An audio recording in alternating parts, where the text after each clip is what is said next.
In the heart of an empire, under a cloak of darkness, the stones of the great Colosseum hum with an ancient dread. The torches flicker, casting long, dancing shadows upon the sand. The roar of the crowd is not one of celebration, but of primal fear. For centuries, Rome built these arenas for men, for gladiators who fought for glory and freedom. But tonight, it builds one for monsters. This is not a game of skill or a test of human courage. This is a reckoning, a spectacle of terror forged in the darkest corners of myth. The ground trembles, not from the marching of legions, but from the approach of titans. The air grows thick, heavy with the scent of ozone and something far older, something otherworldly. The gods themselves hold their breath, for what is about to be unleashed upon this hallowed ground will scar the very soul of Rome. From the northern gate, forged in the frozen heart of Jotunheim, emerges the Frostfang mauler, a creature of glacial might and unending winter. Its hide is a fortress of permafrost and jagged ice shards, shimmering with an ethereal blue light under the torch glow. Each step it takes freezes the sand beneath its massive clawed feet.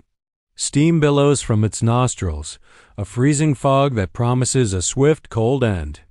Its eyes are twin points of Arctic starlight, cold and devoid of mercy. Upon its back, crystalline spines jut out like a mountain range, crackling with cryo-energy.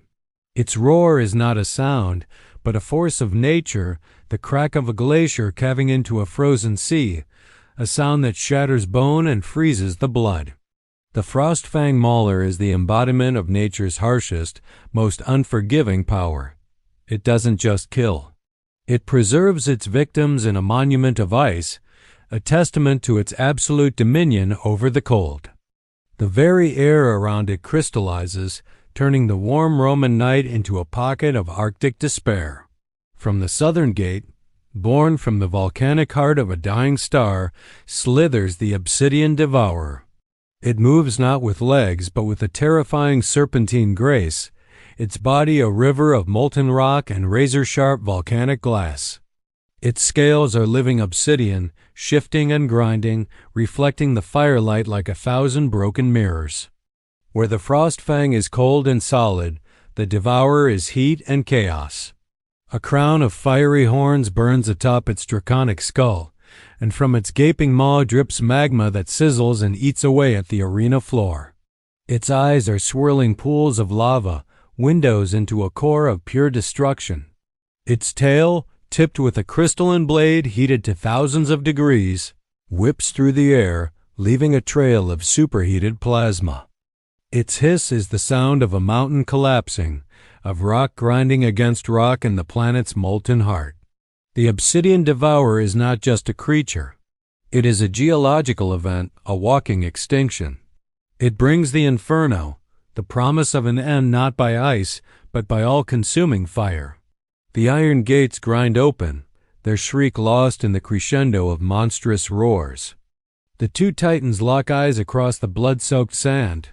There is no hesitation, no moment of assessment, only pure, instinctual hatred. The Frostfang mauler charges, a living avalanche of ice and fury. The ground freezes and cracks in its wake. The Obsidian Devourer meets the charge, a wave of liquid fire and obsidian death. The moment of impact is apocalyptic. Ice and fire collide in a cataclysmic explosion of steam and shattered rock. The entire Colosseum rocks on its foundations. The sound is deafening, a sonic boom that sends shockwaves through the city. The crowd is silenced, their screams swallowed by the elemental war unfolding before them. The Devourer lashes out, its molten tail carving a glowing arc through the air. The Frostfang parries with a forearm of solid ice, the impact sending shards of superheated glass and frozen shrapnel flying into the stands. The mauler retaliates, slamming its colossal fist into the Devourer's side. The sound is like a mountain cracking in two. The obsidian scales hold, but glowing fissures of magma appear where the blow landed. The Devourer coils, its serpentine body a fortress of heat, and unleashes a torrent of liquid fire from its throat. It's not just flame. It's the planet's core made manifest. The jet of magma slams into the Frostfang mauler's chest. The permafrost hide sizzles and steams, huge chunks melting away to reveal the crystalline structure beneath. But the cold is absolute. The mauler endures, its own icy aura battling the inferno, creating a localized storm of razor-sharp sleet and boiling rain within the arena. Driven by pain, the Frostfang unleashes its own ultimate power. It draws in a deep, chilling breath, the temperature in the arena plummeting to impossible lows. Torches extinguish.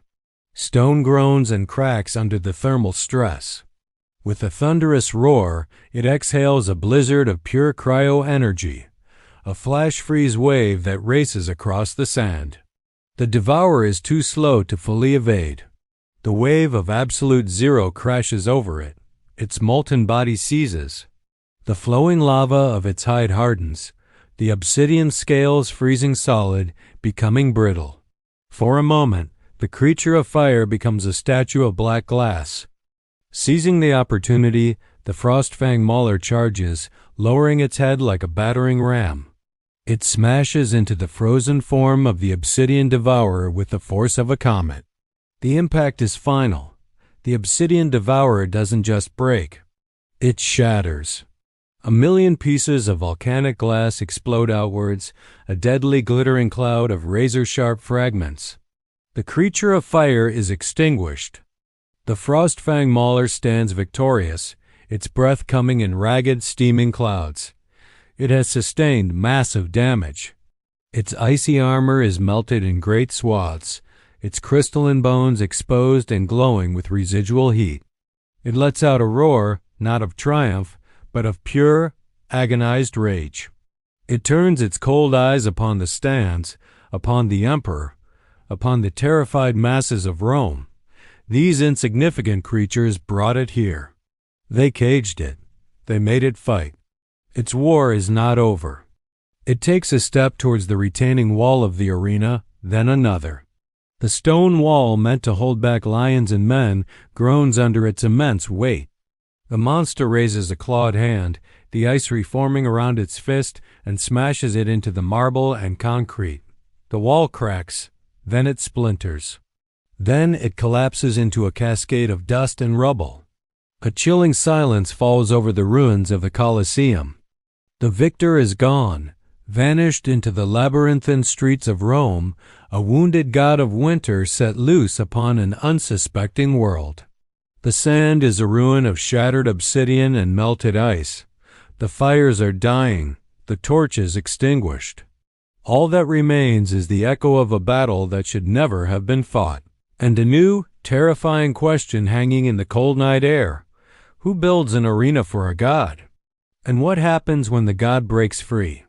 The city is silent now, but it is the silence before the storm.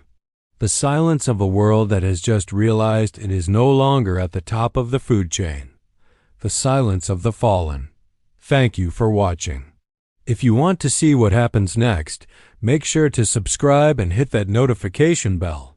Let us know in the comments which monster you were rooting for. Until next time, stay legendary.